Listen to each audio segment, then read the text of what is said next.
Nigeria don't enter one chance, I swear, oh, now go with the go so.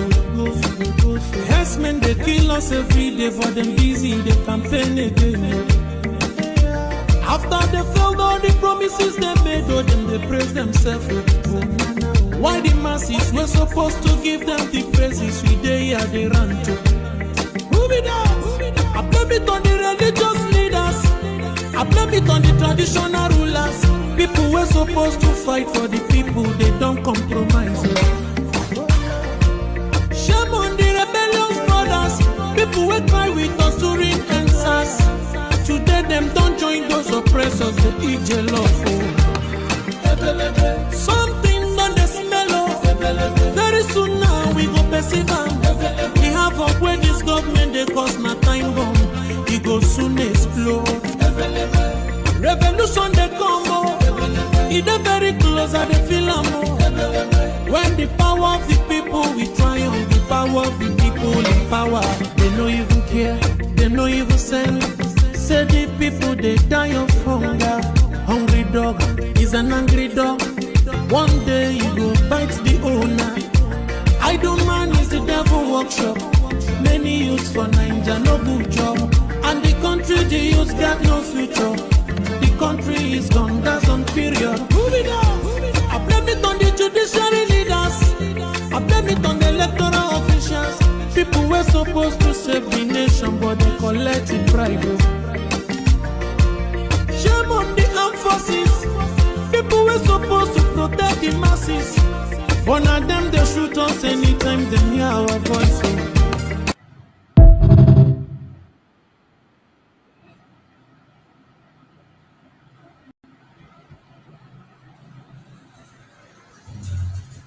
All of us. In 1776, the United States separated from the United Kingdom by declaration. Today, they are the world power. In 1830, Belgium separated from Netherlands. Today, they are one of the most powerful countries in Europe. Both of the countries. In 1965, Singapore separated from Malaysia. Today, they have transformed into global financial hub as a result of the separation. Why is it that when we call for separation, Nigeria and their criminals will be calling us terrorists? Don't fall for it. The past separation has led to the upsurge of economic development in the case of India and Pakistan, Norway, Denmark, Switzerland. Each of these separation has led to the upsurge of economic and development. In 2002, East Timor separated from Indonesia.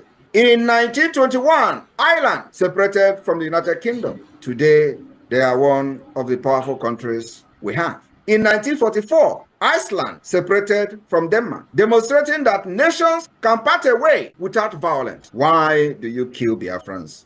Whenever we say we are fed up of Nigeria. In Nigeria, where you have dangerous diversity, in Nigeria, where you have the northern part of Nigeria practicing Islamic State, practicing Islamic Sharia law, and they have different culture, different laws, different rules, different everything. And with that kind of mentality and setup, we can never develop as a nation. That is the reason we call for the separate state, and of course for independent state for Biafra. Apart from the killings, genocide against our people, and jihad. In 1905, Norway and Sweden separated and goes their separate ways. Today, they are one of the most powerful countries in Europe because of the separation. In 1947, India and Pakistan separated. The list can go on and on and on.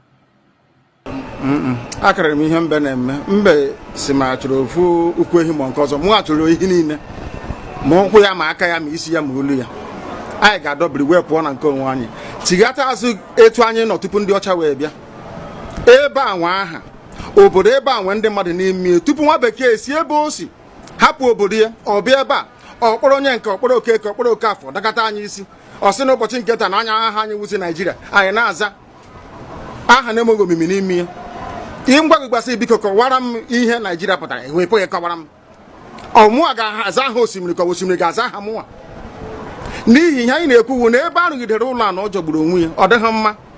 Naijiria agaghị emekọtanwu ihe ọzọ. Ihe ọjọọ emego n'obodo a, arụ emego, egbugo ndị be anyị, aka na-egbukwa anyị, ndị Fulani wee chere na mabata be anyị ka na-egbukwa ndị be anyị ruo ụtụtụ echi. A na-asị m na ọ ga-adị mma oge ọ na-ekwu ka nwee mmekọrịta bụ nke ndị nụkọ nke ndị ụmụnne. Ha egosighị anyị ọtụtụ mgbe ha kpọrọ anyị asị. Onye ajụrụ ajụ na-ajụ onwe ya, ha jụrụ anyị aja ama njụ onwe anyị. Agbanyeghị na anyị nwe ngwa ahịa n'ugwu Awụsa, agbanyeghị na anyị na-azụ ahịa ebe niile dị iche iche na-eme nke ọma, kama onye gara ndụ kpakụ onye ire rie n'ihe ọ Ndụbụisi ka anyị na-ekwu okwu ya ka echehata azụ ebe a ruo obodo anyị ka o wee maa mma wee karịa obodo ndị ọcha na mma. Ọhịa anyị na-arịọ nwoke n'ugwu nwee nkwanye ugwu n'ime onwe anyị.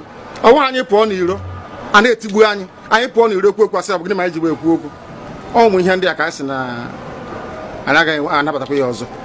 Akụkọ a kọrọ anyị bụ na ọkụkọ na ewu agaghị nzukọ ụmụ anụmanụ. A na-emezi mgbe ọbụla a chọrọ ịchụ aja ejiri ọkụkọ maọbụ nwụchụ aja. Mgbe ọbụla a chọrọ ime ka Naijiria dị n'otu enwe ha na-eto esi wee kpam akpụrụ ndị Igbo. Ọ pụtara na anyị bụ ọkụkọ maọbụ ka ọ pụtara na anyị agaghị nzukọ mere ya bụ ihe eji eme anyị bụ ndị Igbo ụdị na ọbara ndị Igbo ahụ kpafu n'obodo Naijiria karịa. Ọ bụ site na akpọmasị ihe na-eme anyị dịka ihe mere ndị ji oge mgbe gara aga. Etu ọkụkọ mba niile dị iche iche si kpọọ ụmụ Izrel asị, a na-egbu ha, a na-egbu ha, a na-egbu ha, afọ niile aka na-egbu ha. O wee ruo oge ugbu anyị asị na ogbugbu a na-egbu anyị na ọ dịghị anyị mma.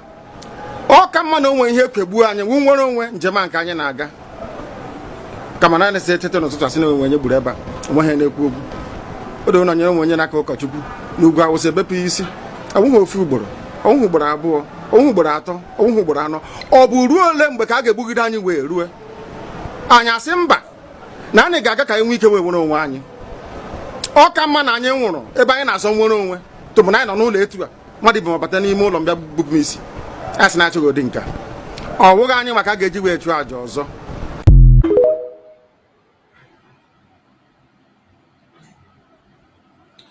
Welcome. Thank you for joining us on this evening program. I appreciate everyone that has connected wherever you are connecting from. Please like and share the program to all platforms, share to family and friends, share to your neighbors, share to anyone that you can be able to reach. It is a very quick evening program. We have to do it as we always do, a very evening one. 1 hour or less than 1 hour will be through with the message. So just try to help us by liking and sharing to other people so that they can join us as quick as possible. We can run this and end it. I appreciate every one of you, and I want to remind you again that in this platform, we don't come here to instigate violence. We don't come to preach hate. We do not come to this platform to attack people or individuals. What we do is to promote the cause of freedom, to support humanity, to support the self-determination of the Biafran people and present Biafra to the whole world as the only remedy to the failed state called Nigeria. Biafra remains the only remedy, no matter what the enemies are saying, no matter their plans, their propaganda, their blackmails. It will never hold water, and we will keep speaking until we are free. So wherever you are, add your own voice, join us, do your own part by sharing, do your own part by liking, invite somebody to join us on this very program. It is very important. We're not going to waste much of your time. We'll go straight into the program. Remember, it is Monday. Monday has been a special day for us. From the moment Mazi Nnamdi Kanu was kidnapped in 2001 up to this time, Monday has become a sacred day for the Biafran people. And we are not stopping until we are free. The captivity of Mazi Nnamdi Kanu is the captivity of every Biafran, more especially the Igbos.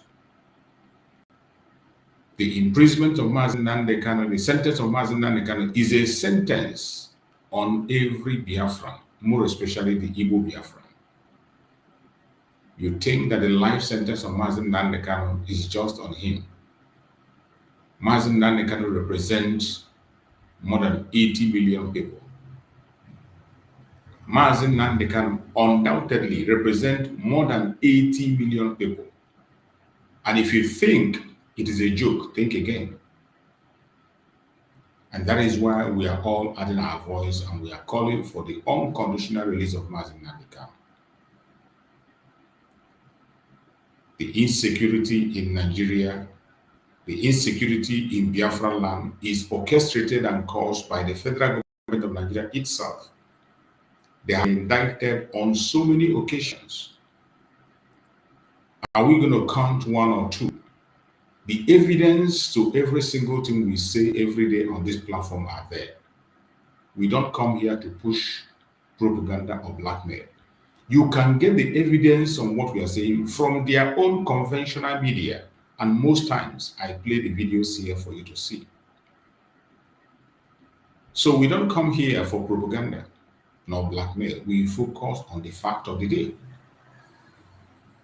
When we say Nigeria is a failed state, every single indices that confirm a failed state is in Nigeria. The only thing you have to do is to remove your hatred, remove your biased mind, go and verify the status of Nigeria today. Go and check every single indices that makes up a failed state. Check them and see. They are all present in Nigeria, even more. So calling Nigeria a failed state is not a propaganda, not a blackmail. It is a fact. And when we indict Nigeria on the insecurity that we are seeing today, I am not the one saying it. In their conventional media, there have been confessional statements from different angles. In social media, there have been conventional statements from different angles, including from the military themselves. How do you explain when the military are taking on the Boko Haram members, the terrorists, and a command will come from the higher authority and tell them to stand down? How do you explain that? How do you explain the fact that the terrorists should be operating in an area and the military, they will tell you that their hands are tied, they can't do anything? How do you explain that the governor of a state will come on national TV and tell you that they know whom the terrorists are? They know their parents, they are their brothers, they know where they are, but their hands are tied, they can't do anything. How do you explain that? Tell me, how do you explain that? So when we indict Nigerian government in the atrocities that is happening in Nigeria, we are not doing it out of hate, we are not doing it out of pride, we are not doing it as a blackmail. It is a fact. The only thing that you have to do is to own up to the truth if you are a Nigerian. Those of you who are confessing one Nigeria out of hunger because of what your belly will eat. Some out of hatred because you hate the Biafran people, because you hate the Igbo people. You support everything that is wrong. Out of jealousy, because of your jealousy, you support everything that is wrong. But your support for evil can never change evil to become good. Your support for lies and propaganda can never make the lie to become the truth. A lie will always remain a lie. It does not matter how long it takes. It does not matter what happens. It doesn't matter the angle you direct it to. Every single lie that is being told will always remain a lie until that lie is corrected. And we are here today to correct every lie that has been told against the Biafran people that we know of. Every propaganda they have pushed against us, directly and indirectly, we are here to stand against them all. We are here to expose them all. This is something we have already signed up for. It does not matter the attack we are getting. It does not matter the blackmail that is coming from all angles. It doesn't matter the hatred that they are pushing against us in different places, in different ways. That will never stop us from speaking the truth. That will never stop us from saying what is right to say. Instead of you to stop us, all those your hatred will give us more energy to fight, even more than you can ever imagine. And that is what we have signed up to do. We will continue to fight this battle until Biafra is free. Just as they are holding Mazi Nnamdi Kanu today unlawfully, just as they have succeeded shamelessly before the whole world, convicted a man without a law against their own constitution. They convicted Mazi Nnamdi Kanu without a written law, and the whole world watched that drama live. And Nigeria think they can move forward. Nigeria think that they can go ahead and do whatever they like. Your crime against the Biafran people will never go unnoticed. And Chukwu Okike will never send, he will never cease to send the punishment to the contraption called Nigeria. The course that Mazi Nnamdi Kanu released in that very court will follow every individual that has a hand that is supporting the evil that is meted against Mazi Nnamdi Kanu. In whichever way you are supporting that evil, in whichever way you contribute, either in words or in action, to the illegal and unconstitutional detention of Mazi Nnamdi Kanu, that course will follow you. You can never escape that course. From the beginning of the case of Mazi Nnamdi Kanu, Mazi Nnamdi Kanu was in their court and he invoked the God of justice. And so many of you think that that invocation of the God of justice is in vain. You know, Chukwu Okike is not a man, and he doesn't act the way men act, because he gives people time. And because of that delay, some people feel that you can do anything and get away with it. But I bet you, for everyone that is part of what transpired against Mazi Nnamdi Kanu, it does not matter whom you are going to face the consequence of your action. You are going to suffer. Your generation unborn will suffer. In whichever way you contribute to the continuous detention of Mazi Nnamdi Kanu in word and action, you will face the consequence. My fellow Biafrans, wherever you are, don't give up. Don't give up. I can understand how so many of us feel. I can understand the pressure. Don't give up. All hope is not lost. A lot of things are going to happen. A lot of things have started happening already. I bet you that this is the appointed time by Chukwu Okike, and no man can truncate this project. For the fact that Chukwu Okike was able to push the hand of Donald Trump with the little time he has to focus on Biafra, to focus on Nigeria, the genocide against the Christians is going to end the Zoological Republic. We are going to get there. It does not matter how they pretend. It doesn't matter what they say. When Chukwu Okike will destroy a man, he will first of all make him deaf and dumb. Today, you can see that the insecurity is increasing. The abduction of Christians in Nigeria continue to increase.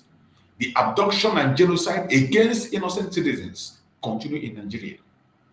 The terrorists are running rampage, and the sponsors of the terrorists, they are not hiding. They are coming out today to make a case for the terrorists. They come out and say that you must negotiate. That is how bad it is. They have grown so bold that they don't care. They damn the consequence of their actions, and they come online and tell you that you must negotiate. Today, the Northern Forum came together. It is no longer Sheikh Gumi speaking. Sheikh Gumi was the mouthpiece. They used him to introduce that very idea, to check you and see how you are going to react. They used Sheikh Gumi to introduce their agenda to see how you're going to react. And of course, they examine and say that Nigeria will always be what they are. The most useless citizens we have in the world is Nigerians. And I don't blame them because nobody's a Nigerian. What we have in that British company is the Biafrans, the Yorubas, the Middle Belters, and the Northerners. There is nobody that is loyal to that contraption called Nigeria. That is why everything that you attach that name dies a natural death. Anything you are doing and you attach that name Nigeria to it, get destroyed automatically. Easy and simple. You don't even need to fight.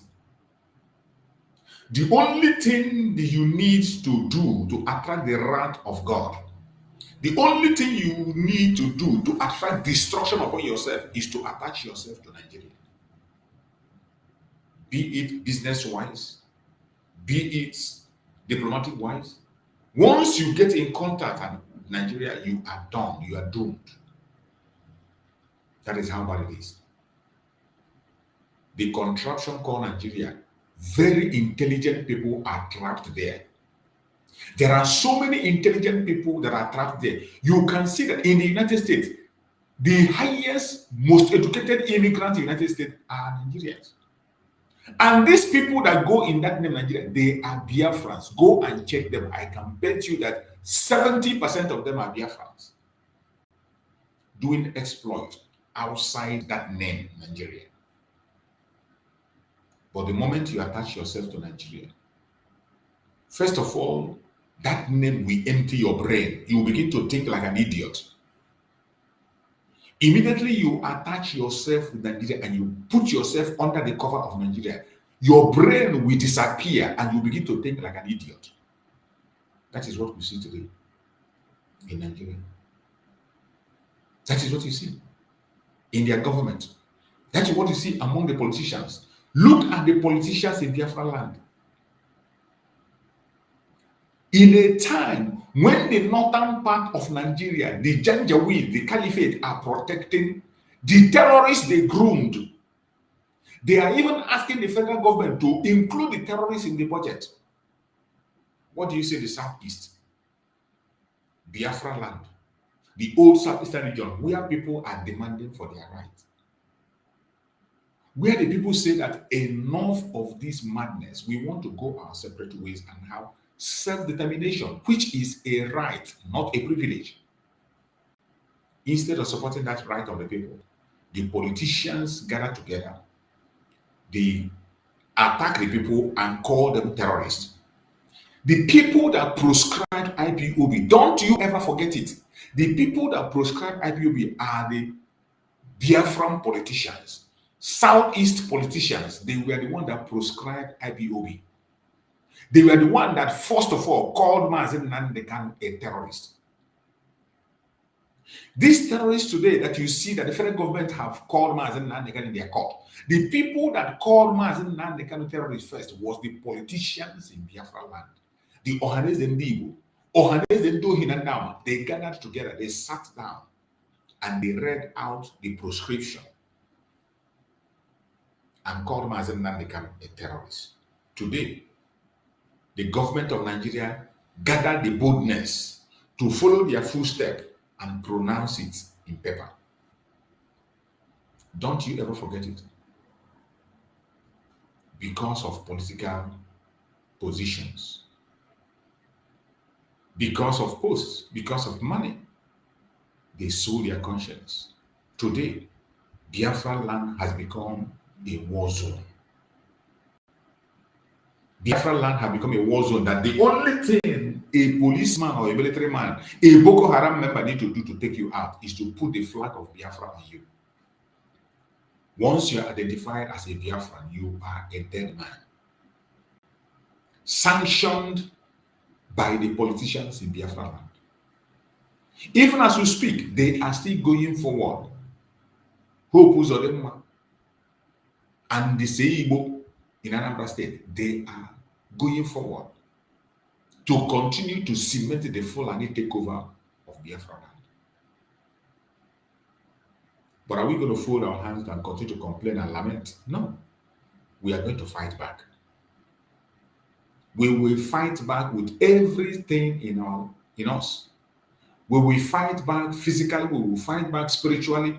Wherever you are, don't keep silent. Open your mouth and speak. Even if it is only you in that platform, open your mouth and speak. Don't be silent. If you cannot make a program, talk to somebody around you. Look at your neighbors and talk to them. If you are living abroad, look for any of your neighbors and explain the situation of Biafra to them. If you cannot meet your representative, that your neighbor, that is a citizen you are talking to, can take your story and go with it. Don't keep silent. Any place you are on this planet Earth, don't stop talking about the problem, the genocide that is going on in Biafra land. They will not discuss us. They will not. You saw the video I played in the morning of the revelation that our beloved sister made. You saw the video I played in the morning. The revelation that our sister made of the genocide of the Biafran that is going on. And just like we have been saying on this platform, our sister was begging. She was literally begging that those of us who live in the United States, that is the only place we still have a little hope. You should make a move. Make a move. Take our complaint to the right places. Talk to your MPs. Talk to your representatives. It is very easy to go to them. Write a letter. If you cannot go directly, write a letter. Take videos, take information, take pictures. Go to them and explain. The genocide in Biafra land is real. It is still ongoing, even as we are doing this program. It is still ongoing. Nigeria will continue to deny it. Even when you catch Nigeria on video, on picture, they keep on denying it. You can imagine the genocide of the Christians, including pastors, are joining to deny it. You can imagine somebody like Reverend Coker came out and said that even if you kill up to 1 million, it doesn't amount to genocide. You see somebody who called himself a Christian say that even if you take 1 million lives, it doesn't amount to genocide.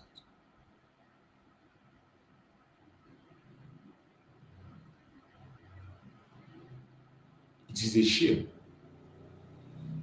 It is a shame. That is what Mazi Nnamdi Kanu say. Anybody that calls himself a Nigerian, spit on that very person. Anybody that opened his mouth and called himself a Nigerian, spit on them. They don't deserve to be pitied.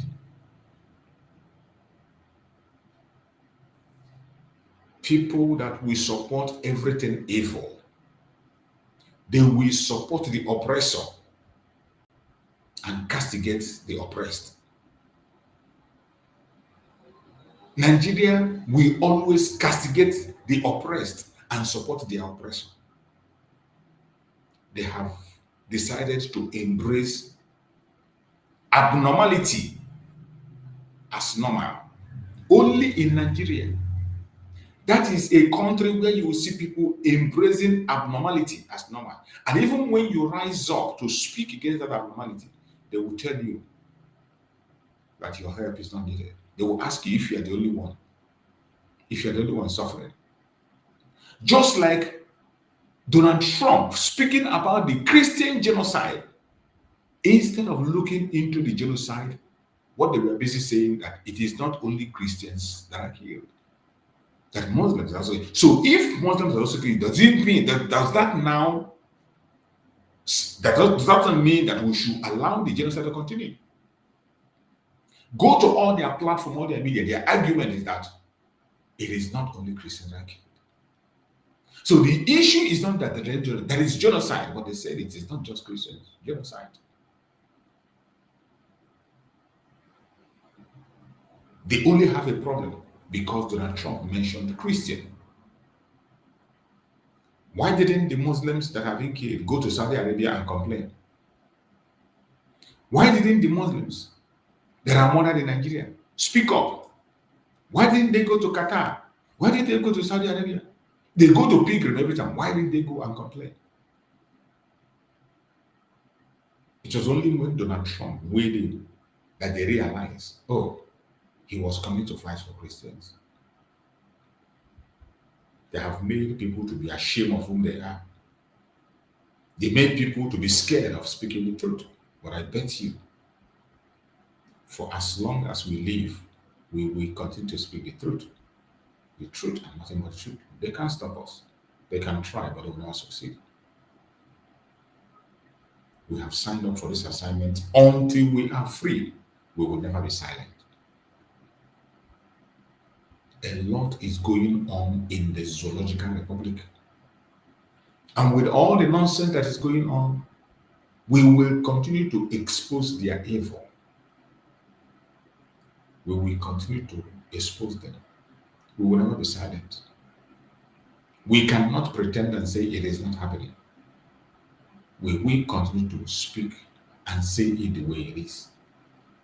The insecurity in Biafra land today is caused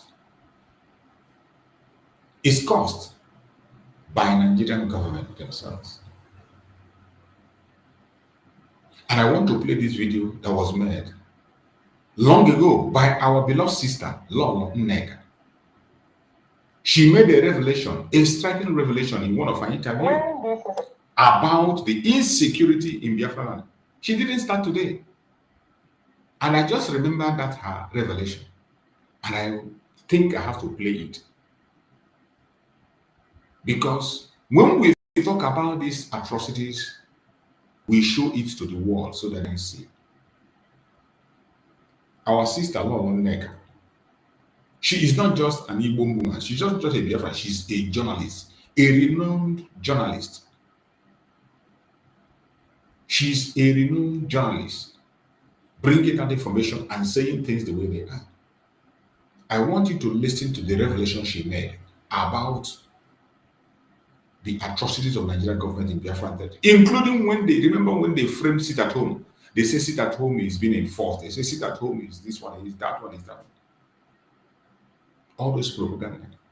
I want you to listen to this very program. This revelation that our sister made long, long ago. When this insecurity was too much in the southeast, I'm based in Lagos. For our group, we have different departments and we have media departments. So we decided to come and cover it and to find out what is actually happening.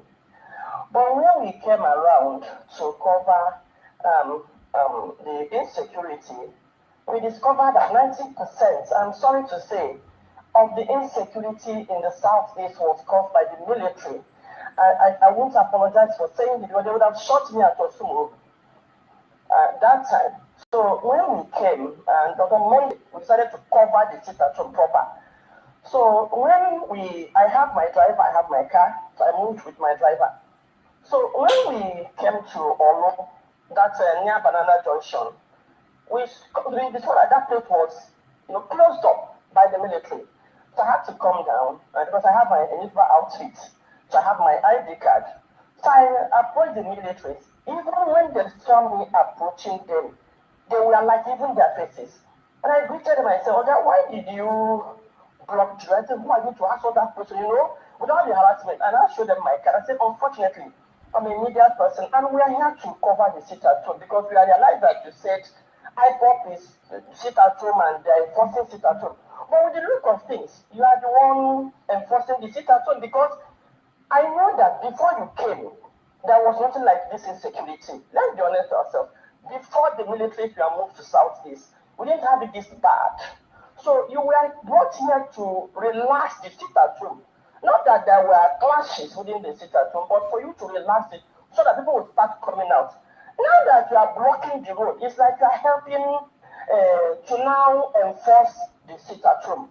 So when I now flashed my car, they now ran inside. So out of anger, I moved those things on the road. And then I drove past. I covered the whole of Southeast. When you approach their checking points, they look more deadly. than any criminal, even armed robbers you meet on the road. The way they approach, the way they harass. Did you see that? That was a revelation made by our beloved sister Lolo Nega. The insecurity you see in Nigeria, the insecurity you see in Biafra land more especially, is organized and sponsored by the federal government of Nigeria. She has been shouting about this information. She has been talking. This is our sister, a journalist. You will never see any of those people paying attention to him, the politicians. They refuse to listen to the warning. They refuse to pay attention, and they go ahead. All they do is to attack Biafrans. These same politicians were the ones that, first of all, called Mazi Nnamdi Kanu a terrorist.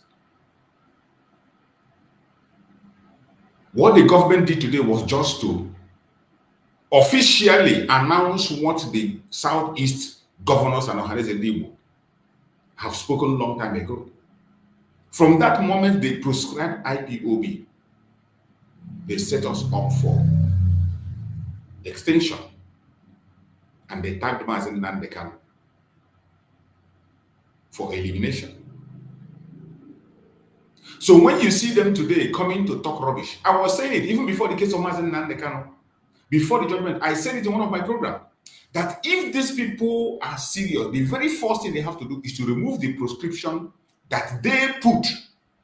Remove that prescription on IPOB, because there is no way IPOB will remain prescribed. Mazi Nnamdi Kanu, the leader of IPOB, you begin to ask for his freedom. Mazi Nnamdi Kanu can never deny IPOB because it is not a terrorist organization. But the politicians gathered together and made IPOB a terrorist organization. If they were serious, all this while the case was on, if they were serious, the very first thing they should have done is to remove that prescription, because they were the one that put it. At least remove that prescription on state level. State level, remove it, because that was how they started it. They prescribed IPOB in all their states before the federal government cemented it. But all this while, no single one of them was speaking. None of them was talking. I said it in my program, that if they were serious, the very first thing they should have done is to remove that prescription. When you remove that prescription, then you begin to advocate for the freedom of Mazi Nnamdi Kanu. But you left the prescription of the organization that Mazi Nnamdi Kanu is leading, and you say you are asking for him to be freed, only for him now to be sentenced, and you are now asking for pardon. And you expect us to clap for you. Today, you see them going for pilgrimage in Sokoto. Sokoto have become a pilgrimage ground, and they want us to keep silent. They have used their pastor to go there, and what message do they bring? Oh, calm down. Calm down. Mazi Nnamdi Kanu say you should not react. Mazi Nnamdi Kanu say you should not do anything. The only thing they are focused on is to change the mindset of the Biafrans to make sure we don't react. That is the focus of the politicians.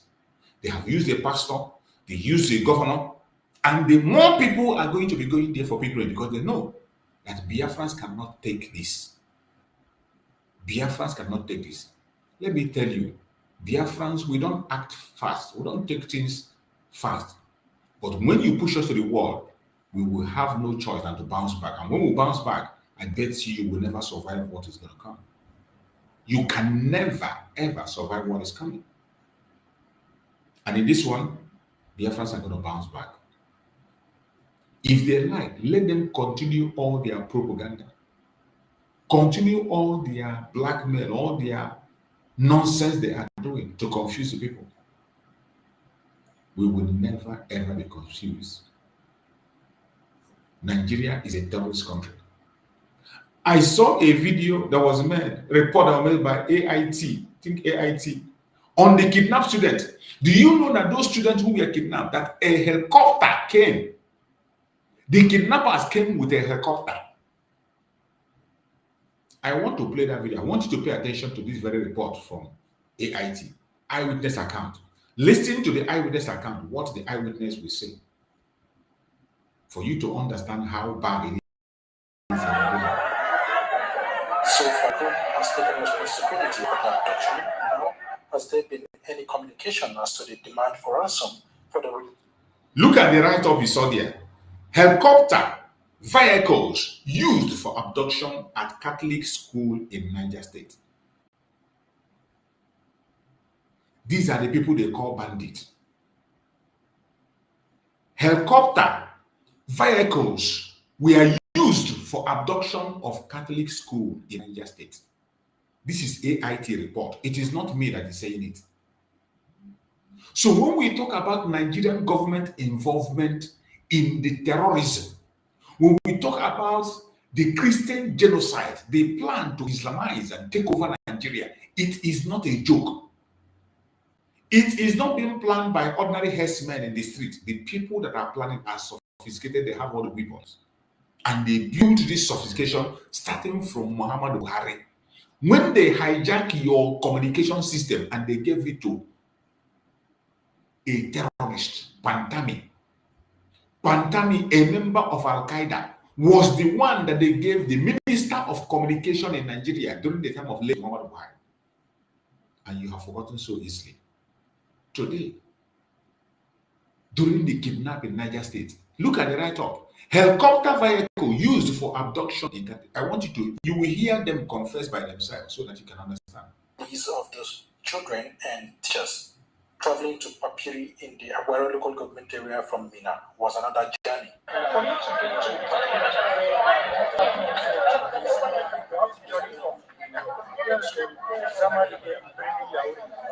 take about 6 hours. Then you come to Royal, and from Royal, you take another day. Going to Aguero to Papiri, take about 30 minutes. At the school, it was a sorry sight to behold at the premises of the St. Mary's Catholic Primary and Secondary School, Papiri, when parents and loved ones of the abducted 239 school children and 12 teachers staged a protest with a free flow of tears, lamentation, anguish, dashful and wailing that filled the air. Some parents who had 4 to 5 of their children abducted could not hold back tears to speak to the camera, but said they only imagine what the children who are between the ages of 6 and above are going through in the hands of the terrorists. Such a view was held by 35-year-old Samson Najaja, whose 15-year-old son was abducted. According to him,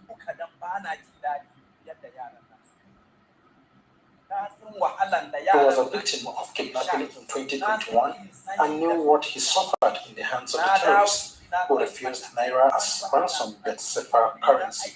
Therefore, he could only imagine what the children are going through. A teacher, Martha Matthias, whose husband was abducted along with the children, narrated how her 5-year-old daughter saved her from being abducted. When I took my baby, my daughter now woke up and saw them. She shouted. She now followed. When she came out, she saw her daddy lying down. She now shouted, "Why your daddy?" She wanted to go to him, and I said, "Hold on, just come." They said if she did not go back, they would shoot her. She refused. They now put gun for her here that if she did not keep quiet, they would shoot her now. She said 5 years old. She said she must follow mommy and daddy. From there, one of them now asked me to go back and stay with the children. Both the principal, Felicia Gang, and the head teacher, Blessing Amodu, narrated their ordeal. We had bangings on our gates and the children wailing, crying, and we heard voices saying, in Hausa, meaning that we should pack the children and get money. We were there until after maybe there about 4, we heard kind of a helicopter hovering around. Did you hear that? And we were not sure who was in the helicopter. Did you hear that? Why the kidnappers were there with them? That they had a helicopter hovering around.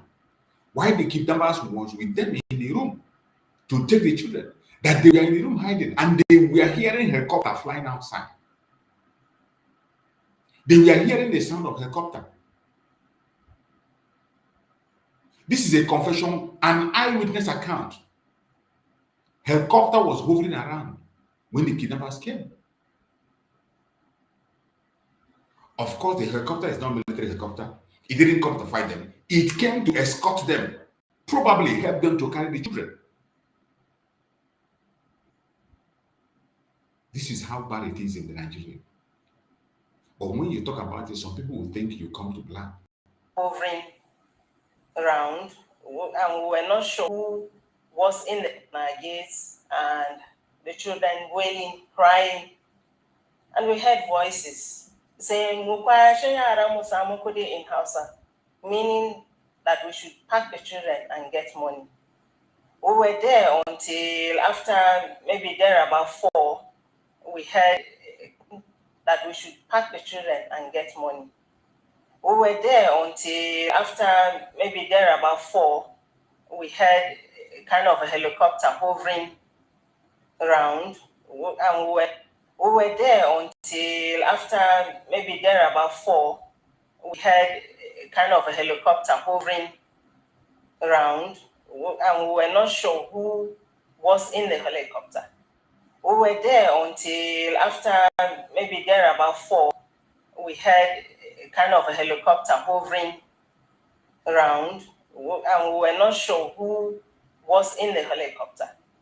Like, we were afraid, probably they were even bandits, but we didn't know, like, so it hovered for some minutes. I'm not sure it was up to 30 minutes, no. Just hovered around, and at a certain point we didn't hear it again. So that was how it was. But then the helicopter came after we heard them driving off. They drove off, we heard the sound of cars, but we couldn't tell how many cars were there, and bikes. And they sounded so many, overwhelming, that we couldn't tell about the numbers. I'm very sad that the children up to now, they are not yet back. All I'm pleading at this moment is for the government to please, and all those who are touched by this incident, to please look for ways on how to rescue these children back to us and our staff. That is all I'm pleading for at this moment. Nothing more than that. They should release them and bring them back to us. The Catholic Bishop of Kotangora Diocese and proprietor of the school, Most Reverend Bulus Yohana, expressed optimism about the safe rescue of the children and teachers, saying the school serves over 50 communities within and outside Awara local government area. So I'm calling on the federal government and the state government to do whatever it takes to bring them back. Because many of the parents, in fact, we have already recorded 2 deaths, 1 man and 1 woman from different families who are affected by this incident that happened. So the more these children are away from their parents, the more the situation, especially the parents. It's a pity that many of them will come contact them who don't even know the real situation that they are. As we speak, till this moment, no communication whatsoever has been established between the terrorists and the school authority. The parents are hoping and can only hope. But the question is, how long will this hope continue, as their hope continues to burn out till the government come to their aid? Zachary Omale, AIT News, Papiri. So when we say Nigeria is a failed state, it is not a propaganda. When we say Nigeria is a failed state, it is not propaganda. The indices are very, very clear. All you need to do is to look into their media. Pay attention to the media of Nigeria. You will see overwhelming evidence to show you that Nigeria is gone.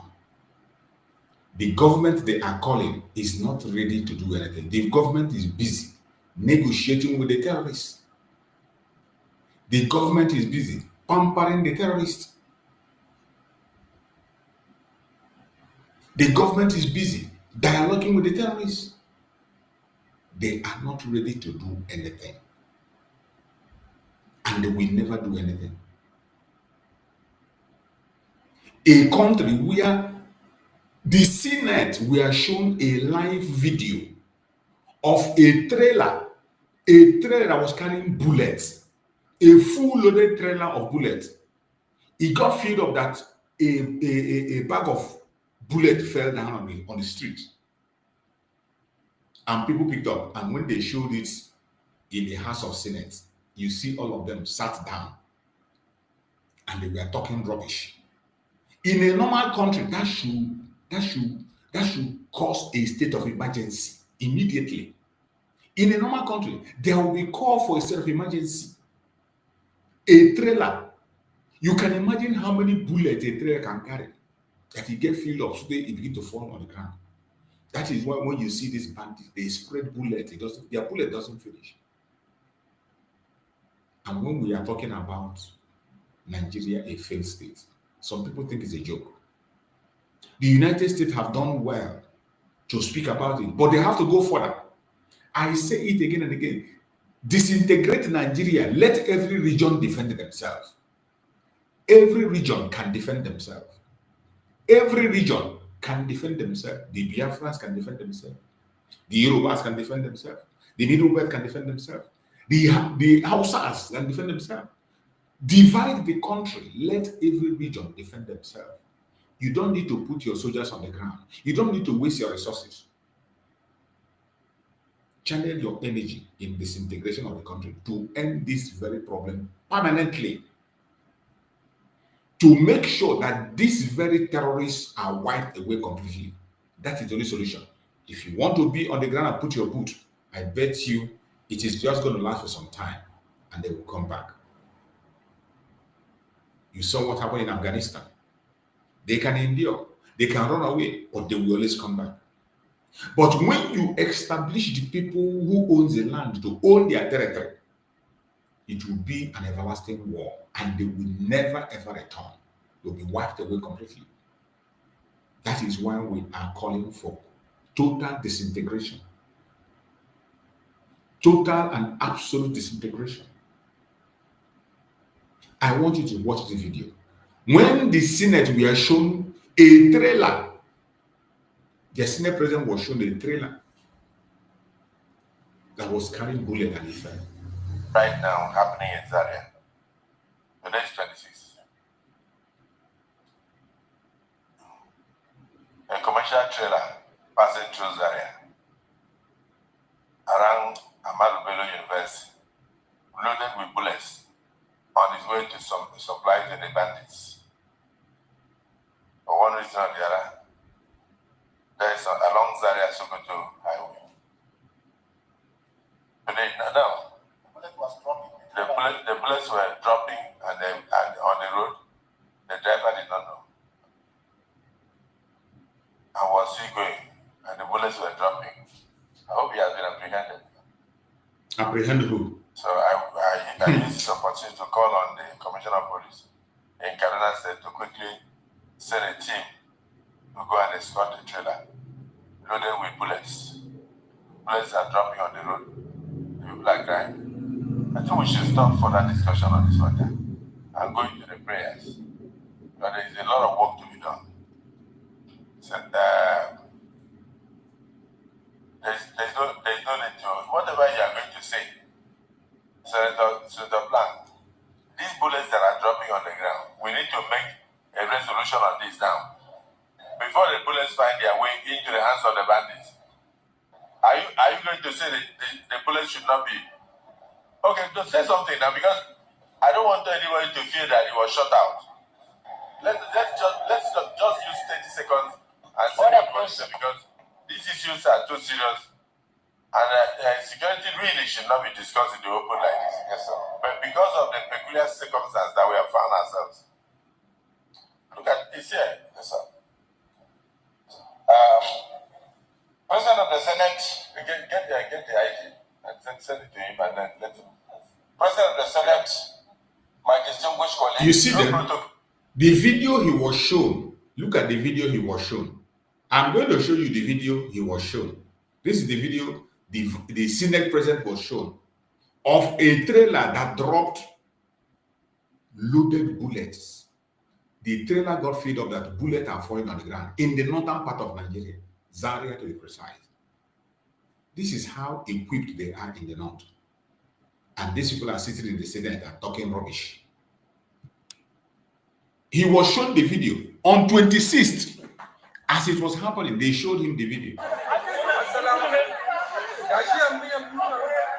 Did you see that?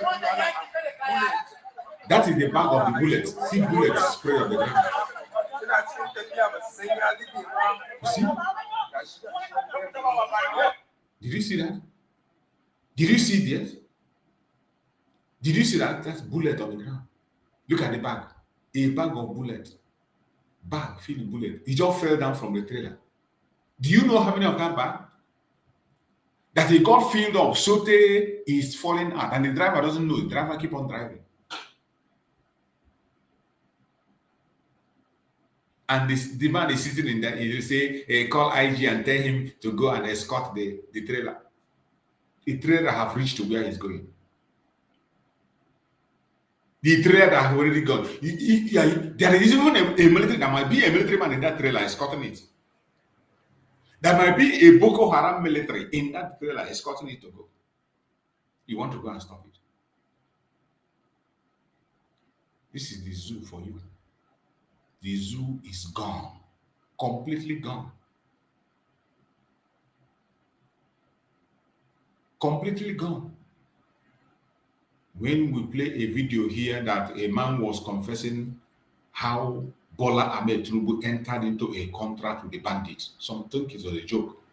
It is not a joke. Bola Ahmed Tinubu have a contract with the bandit, and there's nothing he can do. He has a contract with the bandit. You will continue to lament on lament until they will take over everywhere and they will give the order. They are sharing their bullets today. Some are falling on the street. Some of you think it's about Mazi Nnamdi Kanu. You were celebrating the jail term of Mazi Nnamdi Kanu. You don't know what is coming. Mazi Nnamdi Kanu says, when they will come, I will not be there. All those idiots, bastards that are talking everywhere, they are going to pay with their own blood.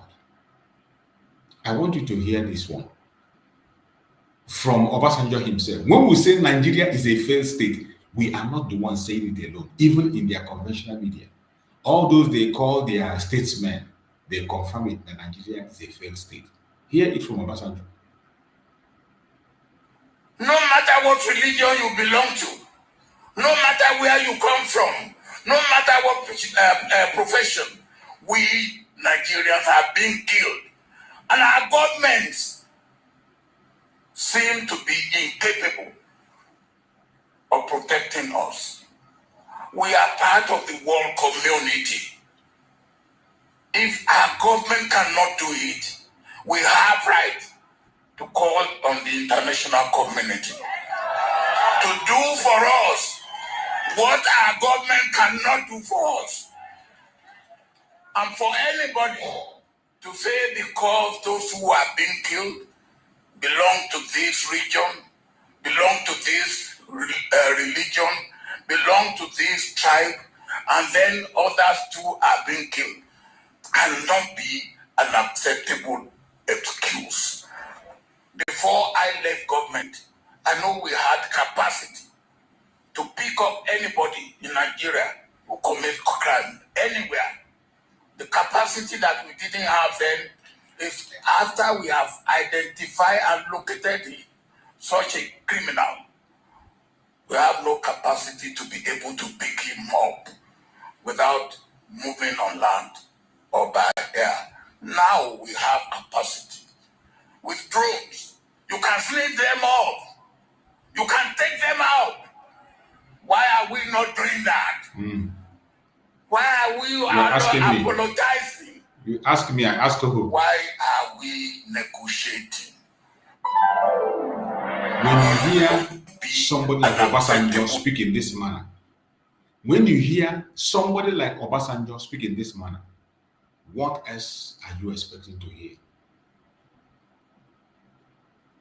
What else are you expecting to hear? When you hear Obasanjo speak in this very manner, what else are you expecting to hear?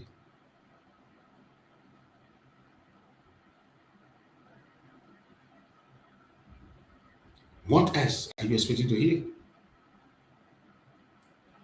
Nigeria is gone and gone for good. Wherever you are, you better begin to prepare to protect yourself. Nobody is going to protect you anywhere. Nobody is protecting you.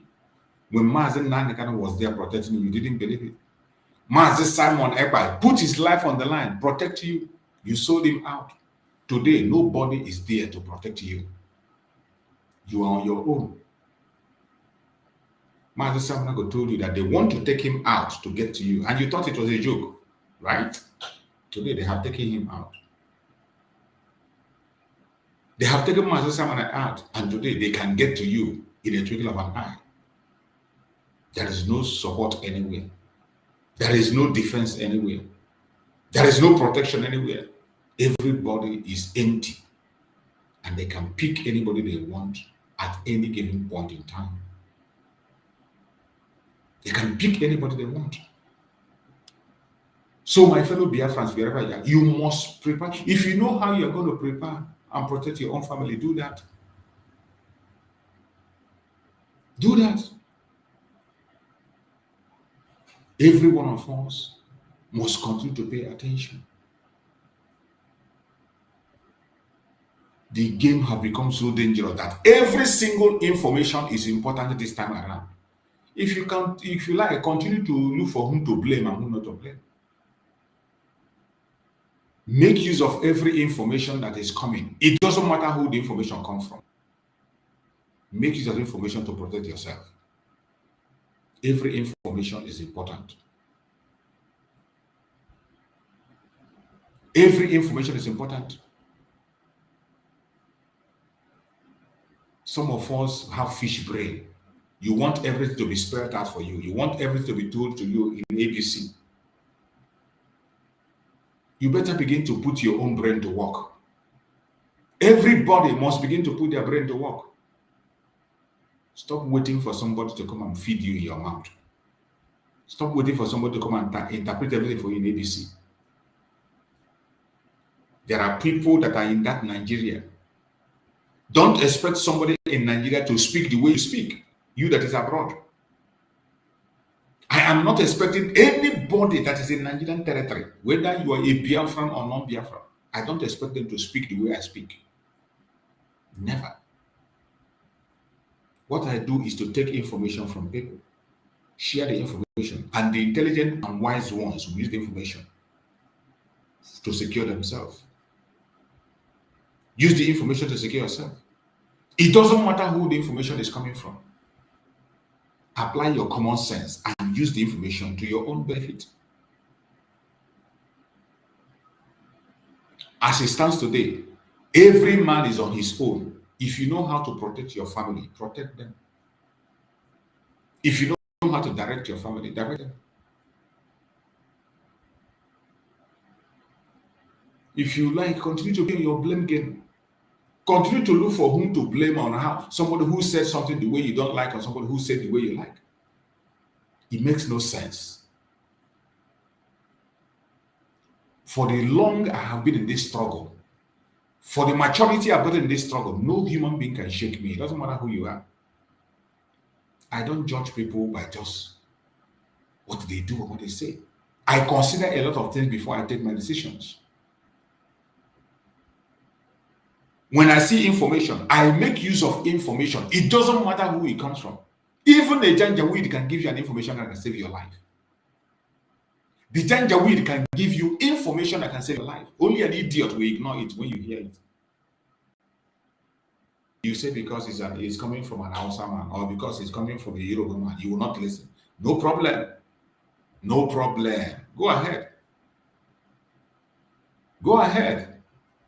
Continue to play your best game. Continue to play your merry-go-round. At the end of the day, it's either you are alive to tell the story or somebody will tell the story on your behalf. We are here online. Maybe your own video will reach me. I will use your own video to present to people and give people an example. If you are in Biafra land and you're watching, open your ears wide. Pay attention to every information. They are all important. It doesn't matter who is coming from. That time you will spend to judge your fellow Biafran. That time you will spend to judge people.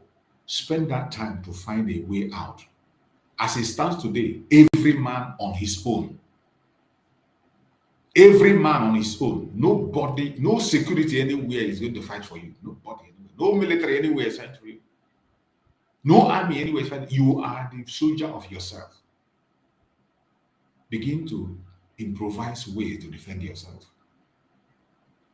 Improvise way. One of the greatest way to improvise way to is to information. Information is key. When you have information, you will know what to do. When you have the right information, you would have solved your problem halfway. And the remaining half is on actions. If you like, listen. If you don't like, don't. My own duty is to come here every blessed day and make my noise. After making noise, I go away. The air that you breathe, the breeze will bear witness that we spoke. We said it when we had to say it.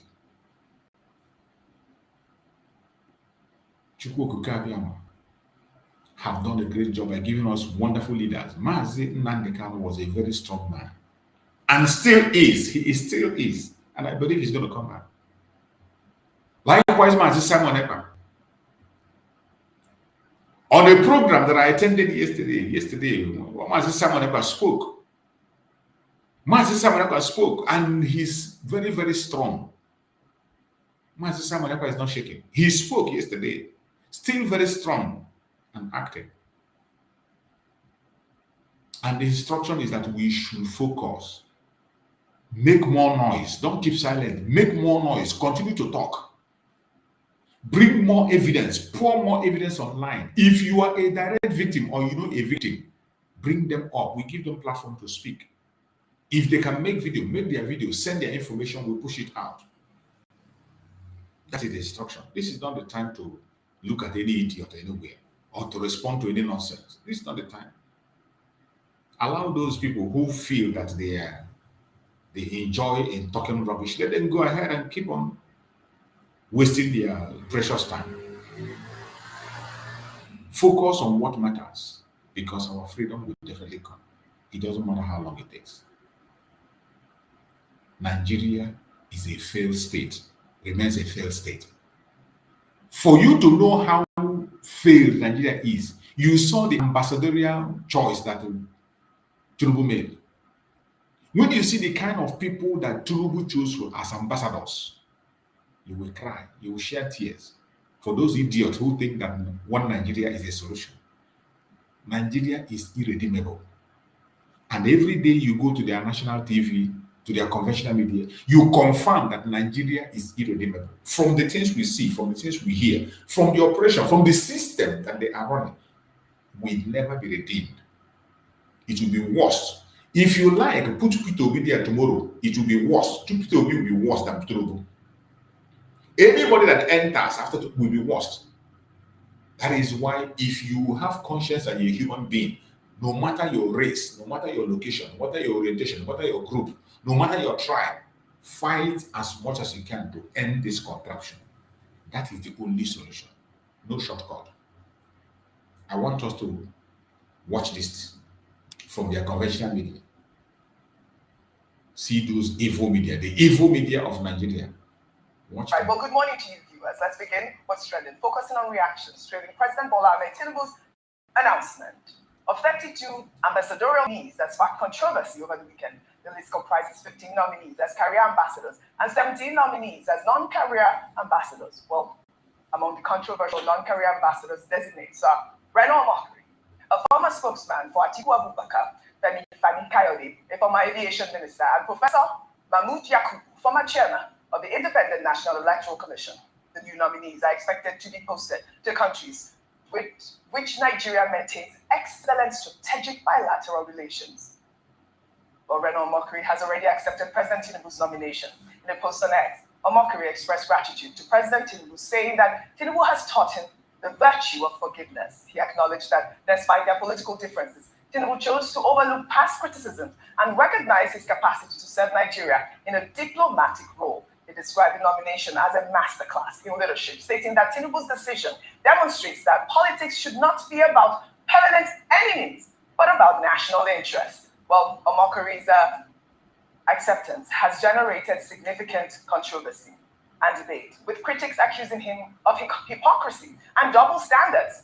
Ahead of the 2023 presidential election, Omokri was a vocal critic of Tinubu, referring to him with various derogatory terms. Well, in a 2023 interview, which has resurfaced online, with Seun Akinbaloye, Omokri explicitly stated that he would never work with Tinubu because working with him goes against his principles. Let's take a look. To work with him, would you? It will never happen. Okay, which one? Which of the scenarios? Him approaching you or you accepting to work with him? Oh my gosh, I don't want to betray privilege. Somebody from Bola Tinubu's camp has already reached out to me, and I told the person that, look, it cannot happen. I can't do it. It's just against my principles. I'm not. Some people can do that. It's not in my DNA. I can't do it. It's never gonna happen. It's never gonna happen. I wish Bola Tinubu well if he eventually is sworn in and then the courts uphold his victory. But I can never work with him. I can never work with him. Let me take some reactions. This person wrote on X. He can never work with Tinubu. Not maybe. Not let's see. He said never. Today, the same Reno is dancing like someone that just won a visa lottery because he has been nominated as an ambassador. This is why Nigerians don't take these loud online philosophers seriously. Their never has an expiry date. Their principles only work when there is no appointment or money on the table. The moment opportunity shows face, their conscience goes on sabbatical. Reno didn't just U-turn. He did a full spiritual somersault from it's not in my DNA to your excellency, sir. When do I resume? That these kind of people, they preach integrity for social media. Shame on the pathological liar. Well, the People's Democratic Party has asked President Bola Ahmed Tinubu to withdraw the list of 23 ambassadorial nominees, describing it as a diplomatical all-time low. In a statement, the PDP said the nomination list represents a mockery of Nigeria's foreign service and an embarrassment to the nation's diplomatic tradition. The opposition party argued that some of the nominees lack the requisite diplomatic experience and competence to represent Nigeria effectively on the global stage. Well, in the same vein, an old video of Femi Fani-Kayode verbally attacking a journalist has resurfaced online following his nomination as Nigeria's ambassador designate. In the 2020 video, Femi Fani-Kayode is seen calling out a Daily Trust journalist for calling him stupid for asking him a question about who was bankrolling his store of southern Nigeria. Let's take a look. What type of stupid question is that? Bankrolling who? Do you know who you are talking to? I will not take any questions from this man. What type of insulting question is that? Please don't insult me here. I don't want to take any questions from this man. Very stupid. I could see from your face before you got here how stupid you are. Don't ever talk to me like that. Who do you think you're talking to? Bankroll who? You have a small mind. Very small mind. Don't judge me by your own standing. Don't ever try that with me again. Don't, please. See me well. Don't ever. All right? I have a short fuse. Okay? Don't. Well, the incident, which sparked widespread condemnation at the time, has now gone viral again as Nigerians question whether someone with such temperament is fit to represent the country diplomatically. Critics argue that diplomacy requires restraint, respect, and communication skills, qualities that they say Femi Fani-Kayode clearly lacked in his treatment of this particular journalist, Dr. Bati. Very quickly, while I don't want to focus on the personalities, earlier on this program, I tried to lay the critical areas of concern to identify them by saying, look, we have 109 nations. The president so far has appointed only 35. Now, for us to have a full picture, a comprehensive picture, and to be able to do a detailed assessment of the list, we need to see, what the figure is finally, and whether or not this should not have been prefaced by a review of the nations. Because at a point in this same country, we could not pay diplomats. We could not provide accommodation. In fact, I recall one mission had electricity and water supply cut off because the Nigerian government could not meet his bills. So it's not as if it's some fancy thing to be an ambassador. The government must be able to provide the dignity that that office requires. We also raised the point about temperament, which you're talking about with Ambassador Joe Keshi when we interviewed him, and he was saying that temperament is important, but that what he sees on that list is a collection of the good, the bad, and the ugly.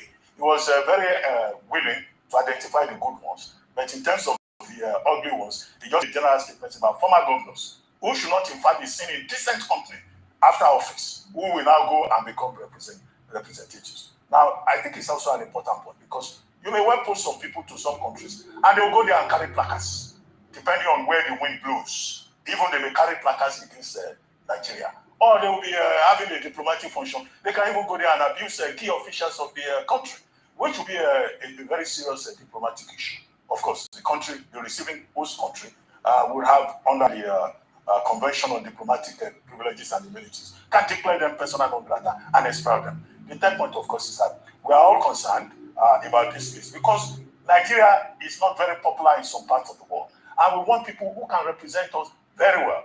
The ambassador is a representative of the sovereign state. He's also a personal representative with idiot like of the you, president. with idiot So like the president you, of Nigeria will say Nigeria can never be represented. The same way you are representing Nigeria in the media. Section 177 Idiot like you that doesn't know the difference between right and we as wrong. the people of Nigeria, I think we have every right to say whoever Shameless human being. represent us. We will not be people who will go and organize riots, or go there to carry placards, or go there to abuse key officials in the host country and then bring embarrassment. There are people like you. You are not better than them. Finally, they say they will go through a security screening. They will go through Senate screening. And then, of course, the Nigerian Ministry of Foreign Affairs will have to write a letter to the host country to get an agreement, which is an agreement by the host country. And the host country can say, we don't want this character. So even if the screening fails here, it may not fail in some other countries. A Fanikari, for example, cannot be sent to Israel or to the United States. So these are the issues. And up till the end of 2026, these ambassadors will not even be posted. It's a long process. All right, speaking about character, Dr. Bati said he did not want to focus on personalities, but that's really what's been making the news on social media. If I come to you, Ayo, meanwhile, the African Democratic Congress has condemned the nomination of Professor Mazi Nnamdi Kanu, former chairman of the Independent National Electoral Commission, as an ambassador designate. In a statement, the ADC described the nomination as inappropriate and insensitive, arguing that Yakubu presided over some of the most controversial elections in Nigeria's history. The party accused the former INEC chairman of overseeing flawed electoral processes that undermined democracy and eroded public trust in the electoral system, adding that rewarding Yakubu with an ambassadorial appointment sends the wrong signal and contradicts calls for accountability in public service. Well, the party has urged the Senate to reject Yakubu's nomination, stating that individuals who failed to deliver credible elections should not be rewarded with prestigious diplomatic positions. And I'll take a reaction, Ayo, before I come to you. Uncle Dips wrote on X. Even though he is highly qualified and will likely do a great job, Professor Mazi Nnamdi will be making a grievous mistake if he accepts this ambassadorial nomination after spending 10 years at the helm of INEC, supervising the election that brought the incumbent government to power. It will be highly irregular if he takes a job from the same government if he is bored. There are many universities that would be honored to have him taking a few classes. I mean, these are some of the pushbacks from those three personalities that I mentioned earlier in my statement, because obviously it was it became controversial over the weekend with many views you've seen from the PDP. We also saw from Delta State people condemning Renault Mokri, and now of course Professor Mazi Nnamdi, who was responsible for bringing in this government to power. Your thoughts? All right. In fact, maybe because some people might say that it's that last statement you made that has earned him his nomination, even though it's arguable that he's the one that brought in this current administration to the election. That a number of people argued as to whether or not it was free, fair, and credible, and had one of the highest election petitions before the tribunal during his tenure. And so a number of people criticized that and are saying that perhaps it's so short a time closer to the election and his retirement, where he seemed to almost be rewarded for a job well done as INEC chair, even though a number of people disagree with that. But it's not just the three names that are contentious, because the names reflect the fact that people who handled their individual states incompetently, people who had cases with the EFCC for mismanagement of funds, people who do not have experience or expertise in these areas, people who have been known to go on social media to speak in ways that are not honorable by any way or form and are not befitting of the office of an ambassador, people who are known to have have personal cases, you can say it's personal life, but cases of domestic violence, allegations against them. These are the people that are being brought forward as ambassador nominees. And then we ask the question, with the population of 230 million Nigerians, these are the people, 32 of these are people that the president saw fit to nominate as ambassadors, the chief diplomat in our foreign nations, to represent and speak on behalf of the country. You begin to question the thought process of his advisors and the ability of the president to put people in positions. Don't forget that when he was running for election, he had said that one of his key strategies is that his teamship and his ability to identify talent and put round pegs in round holes. But this is a misfit by a lot of standards, whether through character, through experience. And so people are asking, what is the process by which the president makes his decisions? That's number one. Remember the ministerial nominees as well. There was a lot of noise around that. And these were mainly political rewards when we needed expertise, particularly at a critical time like this in the nation's history. And so those are some of the things. Again, I hope the president might look into this, withdraw, but then take a critical look at those in his kitchen cabinet who are advising him to make such decisions to cause embarrassment to his government, where a lot of people disagree with. Finally, let me say that unfortunately, this means that I've overshadowed those who actually are on merits. The 15 career ambassadors, we congratulate them. This is the work they have done. They have a lot of experience and they will bring it to bear in their work. So congratulations to all of them, and I'm hoping that this whole Labalu will not overshadow what should be a glory moment for them based on the hard work they've done so far. Well said. The story will continue to unfold. I would have loved your comment, but I'm sure that you have unpacked a lot during the course of the show. Well, in another development, former President Olusegun Obasanjo's fiery rebuke of the insecurity plaguing Nigeria went viral over the weekend. Speaking at an event, Obasanjo issued a stern warning to President Bola Ahmed Tinubu, urging him to decisively tackle banditry or risk international intervention. Obasanjo emphasized that the security situation has deteriorated to an unacceptable level, with communities living in fear and farmers unable to access their farmlands. Let's take a look. We are being killed. We Nigerians. No matter what religion you belong to, no matter where you come from, no matter what profession, we Nigerians are being killed. And our governments seem to be incapable of protecting us. We are part of the world community. If our government cannot do it, we have right to call on the international community to do for us what our government cannot do for us. And for anybody to say because those who are being killed belong to this region, belong to this religion, belong to this tribe, and then others too are being killed, cannot be an acceptable excuse.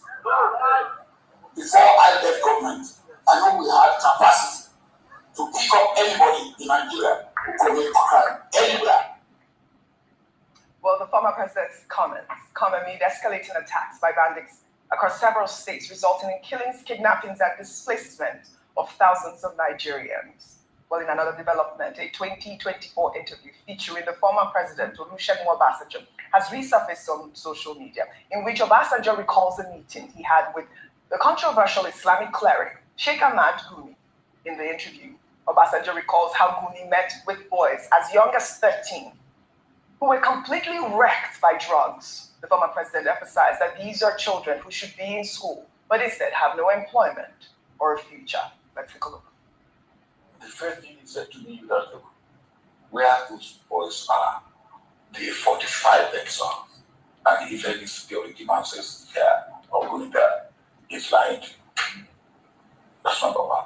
Number two, he said what made him was boys of 13, 14, 15 years. They are soaked in drug and alcohol. They are correct. That should worry us.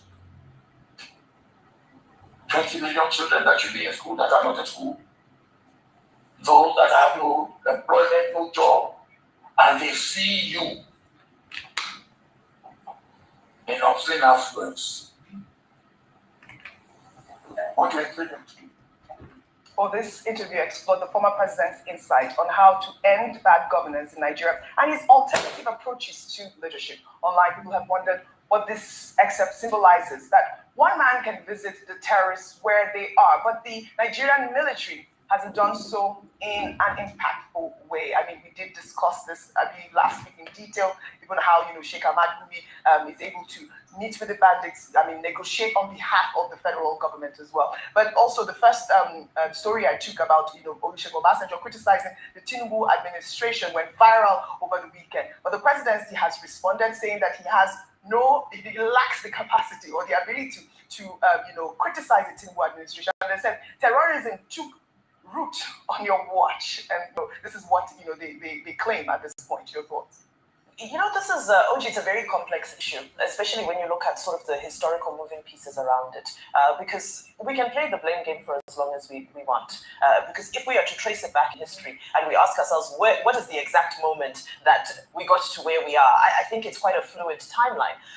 But having said that, from 1999, which is the beginning of the current democratic dispensation, we would have wanted to see change, and we thought certain things would be addressed. What do I mean by that? What I mean is that if you look at it historically and you see, the oil boom in the 70s, what really, for me, what I think is a turnaround point was the structural adjustment program in 1986, where suddenly people became economically disenfranchised. So what happens when you become economically disempowered?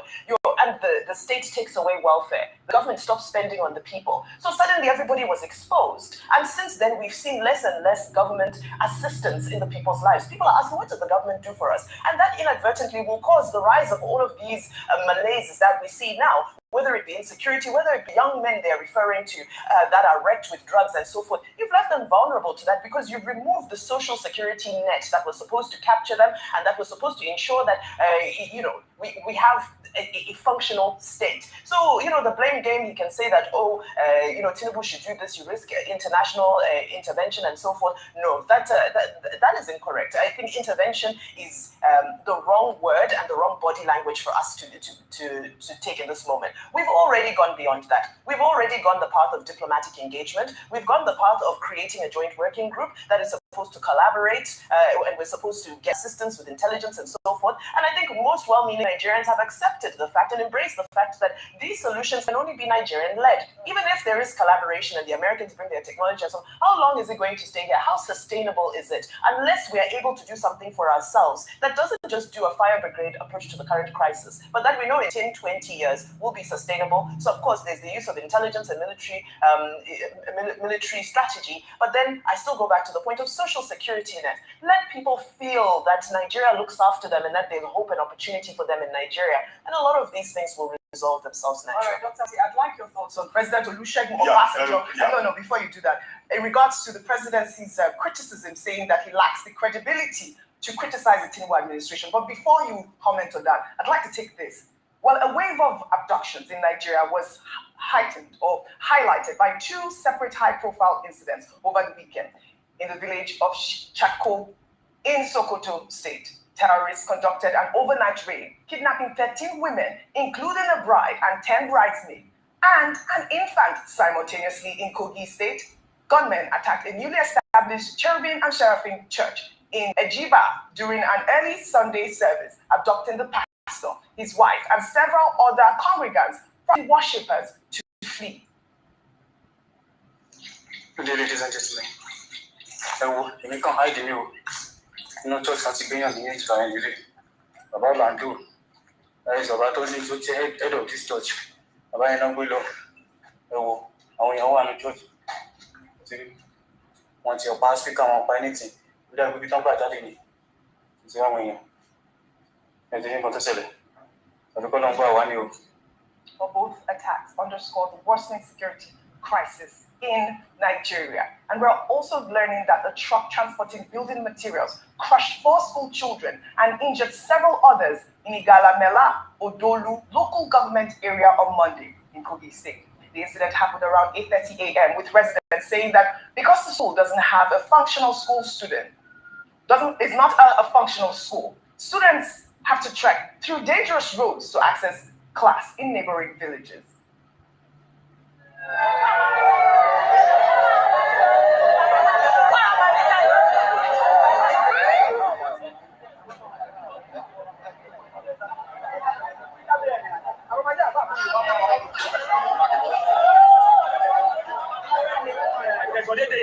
So we are calling on our excellency, Alhaji Isman, to help us and pick our own school, our own secondary school in Ekoloye. We are tired of this thing. We are begging them. We are begging them. Come and build our own school. We're many for Ekoloye. We're many. All right, Dr. Abati, we're seeing not just the banditry, we're seeing insecurity because of lack of infrastructure. 4 of our children dead because they trek home. All these stories, whether it's from Sokoto or from Kebbi or from Kogi State or from anywhere else, we seem to reinforce the established narrative that insecurity is a major threat to progress and development in Nigeria. And we keep having these episodes, even an escalation, in recent times, attacks here and there, both on Muslims and also Christians, because I keep making the point, and we are all victims. And this was the main point of the editorial in the Financial Times, that all Nigerians are in trouble with regard to security. And it's because they argue successive governments have failed in many regards. But to go quickly to the point you raised about what President Obasanjo said, the substance of it is one. President Obasanjo was speaking at the Carol Service Christmas Praise Festival in Jos. And he made a point there that, look, this problem that we have in the country, if government cannot solve the problem, there's nothing wrong in asking for help from the international community. And the logic behind it is that terrorism, banditry, insurgency, these are cross-border global issues, that we're dealing with in this particular regard. Now, the second point was the point he made in the interview about his encounter with Sheikh. Now, President Obasanjo was in office 1999 to 2007. He spent 2 terms in office. Now, during that period, the Boko Haram issue had not become such a big problem. And now, with the benefit of hindsight in that interview, he was saying that, look, during his time, he was able to use technology and move very fast to suppress it. But over the years, the things got worse. And he was recommending that, look, now you have drones. You can use technology. And you just have to find a political will, and you can do it. And I don't think there's anything wrong with that recommendation. After all, we just had the professor of the Internet of Things, Professor Iwendi. And he was supporting what President Obasanjo said. This idea that if anybody makes any suggestion, the best thing is to attack the person and abuse the person. And Sunday Dare, who is himself a journalist, will say, it's an irony that his President Obasanjo is making recommendations. After all, he took root under his words. But President Obasanjo pointed that he used technology to check it. And we're in the age of AI. You can even do better with technology. That seems logical. I agree with you. And also speaking about technology, the Nigerian army has recently demonstrated. This is what they do in their studio. Nonsense, arrant nonsense, arrant nonsense. I have said it several times. If you want to confirm that Nigeria is a failed state, go to their platform and watch. The reason I play video from their conventional media is to confirm that Nigeria is a failed state. And each time I play their video, you pay attention, it is all bad news. Blame, blame, blame. At a point in time, they fight each other. You will never hear them of solution. You never hear a solution. You see them, every single one of them in that very studio, they are part of the problem. More especially the ape face that you saw there, Abati. That ape face. These are people that will give excuses for the government, they give excuses for their brother, and help the government to push their evil agenda. My fellow Biafrans, wherever you are, always remember that we don't have any other choice except Biafra. And we must continue to fight until we get to the promised land. It is either Biafra or nothing. I appreciate every one of you that was able to be with us. It is very late here where I am, but I have to take the pain to do this program because I have to do it. It is very late. I'm supposed to be sleeping by now, but all the same, I'm here. I appreciate every one of you that has the time to join me on this program, and we are going to call it a night. Have a very wonderful night. Enjoy your sleep, and may Chukwu guide and protect you. Bless everyone that participated and sit at home today. I pray that Chukwu come and continue to be with you, guide and protect you. I also pray for our leaders, Mazi Nnamdi Kanu and Mazi Simon Eba. May Chukwu continue to guide them, protect them, secure them, give them long life in the land of living, bring them back to us as soon as possible. Thank you so much for being part of this program. Have a wonderful night. See you tomorrow morning on our morning program. Don't forget, if you have not shared, share. Make sure you share this program, and also tomorrow, join us. Subscribe if you are not also. Join us on morning program. That is when we spend much time. In morning program, we stay almost 3-4 hours, and you can join us and also make a contribution. Thank you so much, and stay blessed. Have a wonderful night. Good night. God bless you all.